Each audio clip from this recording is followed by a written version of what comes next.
Having trouble making or receiving call on your Android phone? In this video, you will learn simple effective steps to fix incoming and outgoing call issue without complicated settings.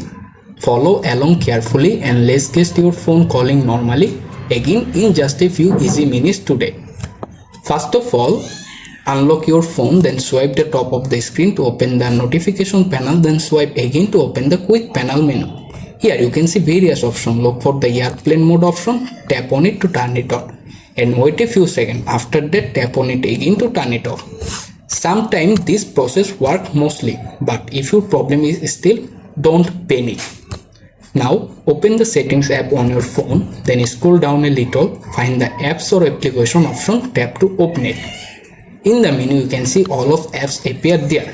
You can easily find phone call apps. Simply use the search bar, type phone. Once you found the phone app, simply tap to open it.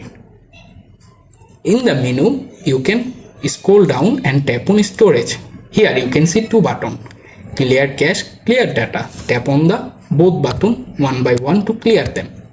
After it done, simply back the previous screen, then this time open the permission page. Here you can see all of important permission there. Make sure to phone is enabled to allow option. Also contact and account select to allow option. This is call log option, also select to allow option. This is most important you call making or receiving. After that you can check if your problem work, this fix. If your problem is still, don't panic. You can follow next method.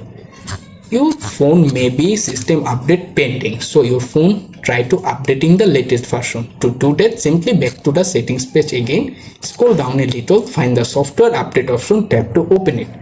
Then if you are older phone, tap on the download or install button. If you are new phone, tap on the check for update and wait to appear. If you found any update available, simply updating your phone to the latest version. After updating your phone, then restart it. To do this, simply press and hold the power button and the volume down button on your phone for the same time. After that, tap on restart. Then tap restart again to confirm and wait to complete your restarting process. After the restart complete, your phone back on, you can open the phone app, go to the recent section or type any number, try to calling any the service provider center or the SIM. You can fix this issue easily. Thanks for watching. Take care and goodbye.